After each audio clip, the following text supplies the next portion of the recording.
आपण या ठिकाणी आता एक्सेल फाईलला एक्सएलएस फॉर्मॅट मधून आपण इतर फॉर्मॅटमध्ये कन्वर्ट कसं करावं, जसं 97 ते 2003 किंवा CSV फाईलमध्ये आपण कन्वर्ट फाईल कशी करावी हे आपण या व्हिडिओमध्ये पाहणार आहोत। या ठिकाणी आपण फाईलमध्ये सेव्ह ॲज या ऑप्शनवरती क्लिक केल्यानंतर आपल्याला ही फाईल कोणत्या फॉर्मॅटमध्ये या ठिकाणी समजेल। तर ही फाईल इथे एक्सेल वर्कबुक या फॉर्मॅटमध्ये आपल्याला असलेली दिसून येते। तर ही फाईल आपण जर एक्सेल वर्कबुक मधून 97/2003 या फॉर्मॅटमध्ये जर घेतली तर ही फाईल कोणत्याही पीसी मध्ये ज्या ठिकाणी 97 ते 2003 पर्यंतचे फॉर्मॅट्स आहेत तिथे ही आपल्याला फाईल ओपन होईल।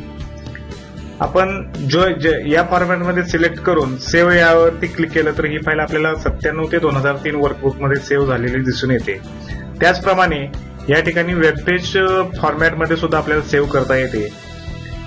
आता आपल्याला या ठिकाणी CSV फॉर्मॅटमध्ये सेव्ह करायचे असल्याने येथे CSV, डिलिमिटेड हा आपल्याला ऑप्शन सिलेक्ट करावा लागेल। हा ऑप्शन सिलेक्ट केल्यावर आपल्याला ही फाईल CSV फॉर्मॅटमध्ये सेव्ह करता येईल। तसेच यासाठी आपण CSV, डिलिमिटेड हा पोस्ट सिलेक्ट करायचा आहे आणि सेव्ह या बटनावरती क्लिक करायचं आहे। त्याच्या अगोदर आपण ही फाईल कोठे सेव्ह करणार आहोत ते लोकेशन आपल्याला या ठिकाणी सिलेक्ट करावं लागेल। ते लोकेशन योग्य आहे का पहा। ज्यांना डेस्कटॉपवरती सेव्ह करायचे आहे त्यांनी येथून डेस्कटॉप हा पर्याय सिलेक्ट करावा। आता हीच फाईल मला जर PDF मध्ये सेव्ह करायची असेल तर या ठिकाणी PDF हा ऑप्शन सिलेक्ट करावा लागेल आणि ही फाईल सेव्ह केल्यानंतर आपल्याला PDF फॉर्मॅटमध्ये दिसून येईल। सध्या आपण CSV, डिलिमिटेड आणि CSV चे दोन फॉर्मॅट आहेत या ठिकाणी, CSV, डिलिमिटेड आणि CSV MS-DOS, CSV Macintosh यापैकी आपल्याला CSV, डिलिमिटेड हा फॉर्मॅट आपल्याला अपलोडसाठी उपयोगी ठरतो। तर तो फॉर्मॅट मी सिलेक्ट करतोय आणि ही फाईल मी डेस्कटॉप वरती सेव्ह करणार आहे।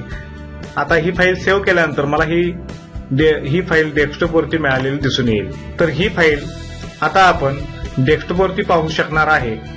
तर या फाईलचा फॉर्मॅट ज्यावेळी CSV मध्ये असतो त्यावेळी त्याचा लोगो या पद्धतीने आपल्याला पाहता येतो। तर आपण या ठिकाणी एखादी एक्सेल फाईल CSV फॉर्मॅटमध्ये कशी कन्वर्ट करायची हे पाहिलं। ई स्कूलचे व्हिडिओ पाहिल्याबद्दल धन्यवाद। थँक्यू।